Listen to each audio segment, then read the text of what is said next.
As promised, we are talking about rumination all month long. And I want you to imagine that these recurring thoughts that you have are like a heavy coat that you've been wearing for years. Even if that coat is uncomfortable, it's still familiar, right? And taking it off can often feel unnatural, right? You might not feel so good actually taking it off because it's so familiar. And when our mind has looped on certain thoughts for so long, it can start to feel like they define us. And that's what we're going to be talking about today on this episode. So stay tuned.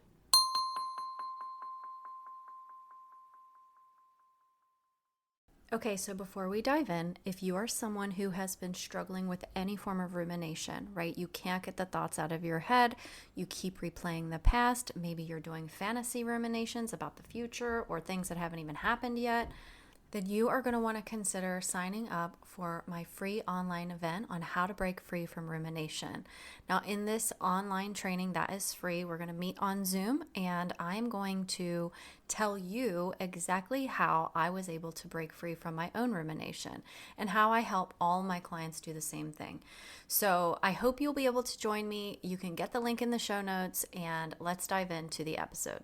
All right, for those of you who don't know me, my name is Allison K. Dagny. I am a subconscious reprogramming coach. I help women recover from emotional abuse, and I am your host of the Be a Better You podcast. So today's episode, right, is dedicated to helping anyone who's felt that letting go of rumination would mean losing part of themselves. And recently, one of you reached out to me, as I requested 2 episodes ago, with a powerful example of this. And she shared that one of her recurring thoughts is her ex's voice telling her, "You can't do anything right." For years, she's heard these words echoing in her mind. I know this because you don't take on beliefs like this unless you've heard it multiple times. And at some point, this became a belief that she started to internalize. So today, we're going to dive into why thoughts like these feel so hard to let go of and why they're not really who you are. So remember earlier at the beginning, I talked about that coat that you've been wearing. And even if that coat's uncomfortable, it's familiar, and taking it off feels unnatural. So when our minds have looped on certain things over and over and over for a long period of time, it can actually start to feel like part of our identity. So for this listener, her ex's voice saying she can't do anything right has played in her mind so often that it's almost turned into her own inner voice, right? I think luckily she could hear that it was her ex's voice, but oftentimes it becomes part of just that inner dialogue that we hear. But here's the truth, that thought isn't who she is, isn't even true. It's just a learned pattern. So let's talk about the brain's role in this and these automatic thought patterns. Rumination is partly a result of the brain's wiring, and I talked about that last week, and I've talked about this on many, many episodes, right? You think of something enough times, it becomes an ingrained neural pathway. And when we replay thoughts over and over, our brain is creating these thought patterns that make things feel so automatic for you. And truly they are automatic. So if you're used to hearing negative phrases in your mind from childhood, from your abusive relationships or whatever, like "I can't do anything right," your brain makes it easier to keep revisiting that thought. It's almost as if it's on a loop, like if you were to press repeat on a track of a soundtrack of a movie, of a song, and you just put it on repeat, and that's what happens. So for this listener, her brain has created a neural pathway tied to this phrase.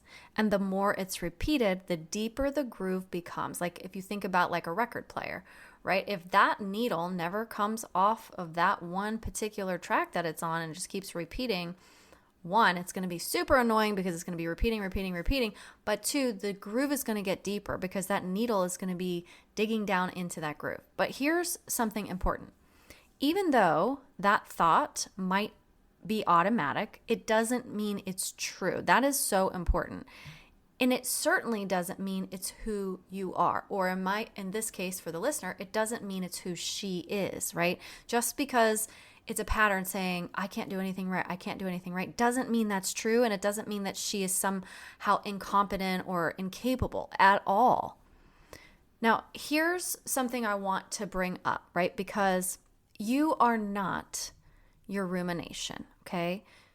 I want to help you break free from this and understand that whatever you're thinking in your mind isn't a part of your identity, okay? It's not who you are. And here's where resistance comes into play, right? Because there may be resistance to change when it comes to changing the behaviors that we have, right? So like I said before, putting on that coat, if you've carried it around for a really long time, it's familiar, and taking it off might be a little uncomfortable. So if we start to believe that letting go of these old ruminating thoughts would mean losing our sense of self, of course we're going to hold on to them. This is especially true when someone's negative words or ideas about us have become part of our inner dialogue, right? So if we're believing something and thinking these thoughts over and over again, like I can't do anything right, and I always mess up, and I always make mistakes, and I'm incompetent, right? If you are repeating those thoughts in your mind, you may start to believe that that is who you truly are. So if you get rid of the rumination and you take off that heavy coat, what's left? You might be afraid that you don't know who you are. So when we're talking about this listener, right, letting go of her ex's voice saying you can't do anything right could actually feel like releasing something that is familiar to her, right? It might even feel like she's letting go of a part of herself because, like I said, this has been repeating for a long time. But I want you to know that these thoughts are not you. Just because you hear it in your mind, just because you repeat it in your mind, just because you might even believe it in your mind, doesn't make it true. They're simply echoes of your past pain that your brain has latched onto, and now it's become familiar. And for a lot of people, familiar is more comforting, or it feels safer than the unknown or the unfamiliar, right? So if you take away the things that you've been believing about yourself, or that you've been saying, or that other people have been saying and you adopted, who are you when you take that away? What's underneath, right? That's the scary part, and that's where resistance to change actually can come in. So if you're saying, I don't want to be thinking about it, I don't want to be ruminating, I don't want to have these incessant thoughts all the time, I want to wake up and be happy, I want to be able to focus. If you are saying this, that, I'm telling you right now, is actually part of your conscious mind, which is only running 5% of the show. And we know what that was, right? Willpower. And willpower is temporary. So let's try something. Picture your thoughts as clouds just passing through the sky. You aren't the clouds. You are the sky. You are the space that holds the clouds, okay? So the phrase, you can't do anything right, or if you're saying it to yourself like, I can't do anything right, might feel like a permanent place in your mind. It might feel really fixed there, but it's actually just one cloud passing through your sky, and it doesn't have to define you. The most important thing here is to challenge these thoughts that are passing through.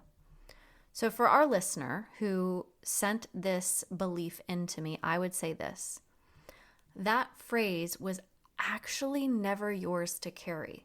It's simply a reflection of someone else's projection, okay? And basically what that means is someone else, whoever said that to you, let's say it was your ex, telling you that you can't do anything right, is an inner projection of how that person feels about himself, that he can't do anything right.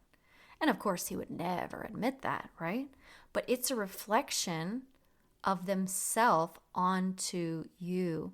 Why? Because they can't bear to look at what's wrong with them, right? So by by seeing this for what it truly is. It's just a thought, not a truth, not a fact, not rooted in reality.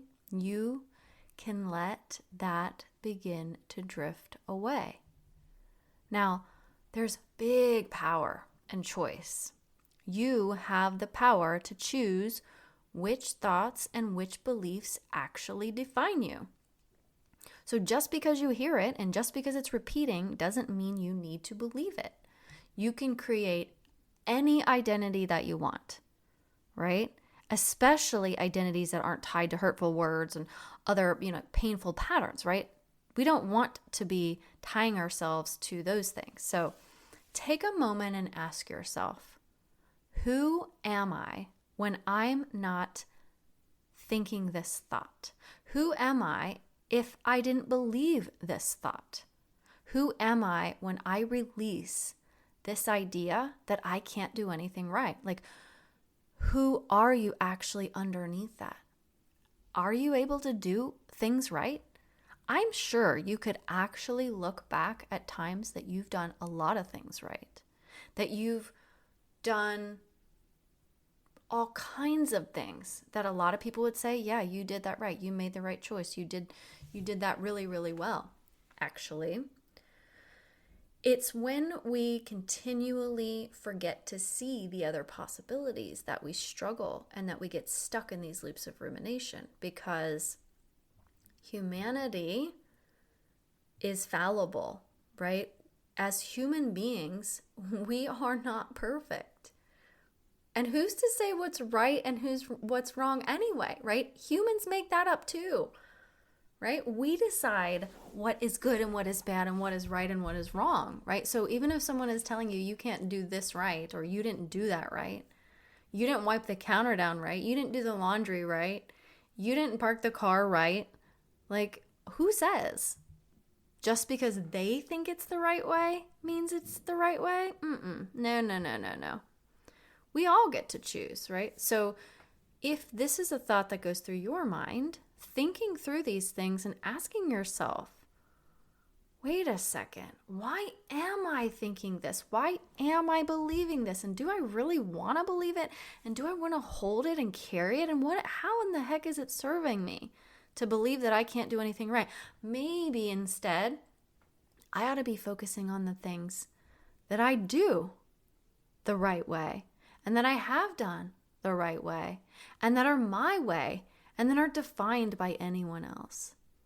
So these kinds of questions can help you start to see yourself outside of those old stories and give you a new sense of freedom.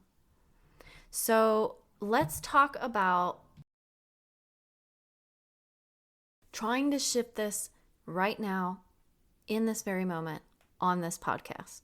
Think about what would still be true in your life if you released this old, dirty, garbage, nasty thought that I can't do anything right.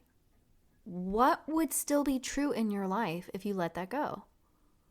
Is it true that you're a good person? Is it true that you're capable of doing a lot of things right? Is it possible that you are able to do things that a lot of other people can't even try to begin to learn how to do, right? Like, what is it that would still be true or even possible if you released the belief that you can't do anything right? And I want you to think about too, if you had a small child who was learning, who was growing, and you told that child over and over again they can't do anything right, do you think that child is going to all of a sudden start doing things right all the time? No, they're not. They're going to be so worked up and so worried and so scared and misstepping that they're probably going to screw up a lot, because it becomes a self-fulfilling prophecy. And the more you believe something, the more it becomes true. So let's change that, right? Imagine who you would be if you didn't have those kinds of words replaying on repeat, right? What if you said it in a different way? What if you say, you know what? I'm learning. I'm figuring things out. I'm not perfect. but I try really hard and I'm committed to the things that I put my mind to. You have to start changing the story. This is so key to stopping these ruminating thoughts. And remember, when we're talking about not wanting to let this kind of thing go, I'm not saying you consciously don't want to let it go, okay? It's somewhere in your unconscious part of your mind that wouldn't want to let it go because you might be losing your identity, because you might not know who you are. Okay, like think about it like this. If this person who messaged me, who has this belief that I can't do anything right, if all of a sudden she changes that and she's deeply, deeply convinced in her mind now that she can do things the right way, what does that mean for her life? What is she going to do now? What's going to be the expectations of her? How might she need to level up? How might she need to show up for herself and other people? Right? Do you see where I'm going with this? The resistance always is about fear of losing something else. Okay? So if you're resisting change or you're resisting, right, you may not even realize that you're resisting, but if you want to stop ruminating and you can't stop, there's two parts to this. It's your brain's wiring, number one. But if you are in resistance to that change, there could be a really good reason why.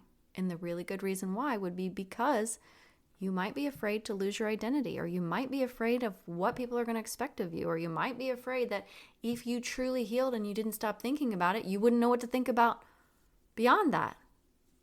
But I guarantee you, you will. This is just a fear that's putting stop signs up in front of you and telling you, no, this is uncomfortable. We shouldn't do this, right? We shouldn't stop ruminating because we don't know who we're going to be. And if we stop ruminating, then what does that mean about us? And if we stop ruminating, then something bad might happen, right?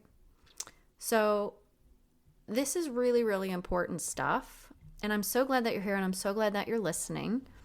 And this example that was shared to me that, someone was hearing from an abuser, you can't do anything right, to internalizing that and allowing that to become part of who she is, right? This is really, really hard to change these things if you don't understand, number one, why it's happening, if you're not aware of it happening, and if you don't have the right tools and support to help you change it. So that is why I am hosting my free online event on how to break free from rumination on December 11th at 7 p.m. Eastern time. There will be a replay. So if you're like, I know I'm not going to be able to make that time or that day, that's okay. Go ahead and register anyway, and I'll make sure I email you the replay so that you can still watch it. I am going to be offering a special discovery upgrade for this. So what this means is if you go to register, you're going to be given the option to upgrade for $10. And in that upgrade, what we're going to do is right after the free online event, we're going to hop on a separate Zoom link and we are all going to bring up our subconscious beliefs. Anybody who wants to come up, I will go as long as we need to go and take as much time as we need to make sure everyone has an opportunity. So if you want to do this, I would highly encourage you to, number one, sign up, and number two, get the discovery upgrade. And that way I can help you in real time figure out what it is that's creating your rumination. Now, we're not going to be able to help you release all the beliefs and do all that, right? Because that's what happens in my 12-week program, because it takes practice and it takes commitment and it takes intention to start to change these things with a very, very specialized tool to help you rewire your mind. But I think anybody who is committed to themselves and who has this kind of awareness, such as yourself, can make this happen. So you can get that link in the show notes down below. And remember, you are not defined by your thoughts. You're not your thoughts, right? No matter how often they repeat. Especially the negative thoughts, right? That's what we're focusing on here. If you're ruminating about other things like fantasy ruminations, go back and listen to those episodes, right? Because those are different, right? We're talking about specifically here basing your identity on these ruminating thoughts that other people have told you about yourself, that you're not good enough or that you're not worthy or you can't do anything right. Right? These are just patterns, and we have to stop. We have to interrupt these patterns, and we have to shift them and change them so that, number one, you can start feeling better about yourself, but number two, you can stop the thoughts from repeating like this. They're taking away energy, they're taking away your time, they're taking away your focus, they're impacting negatively your relationships and maybe your job. Like, there's no place for it. We need the space in our brains for focusing on things that really, truly matter. So don't forget to sign up. You can grab the link in the show notes where I'll be sharing these kinds of tools to help you release these patterns and rediscover yourself outside of rumination. Next week, we'll be exploring another topic related to healing and letting go. So stay tuned, and I will talk to you next week.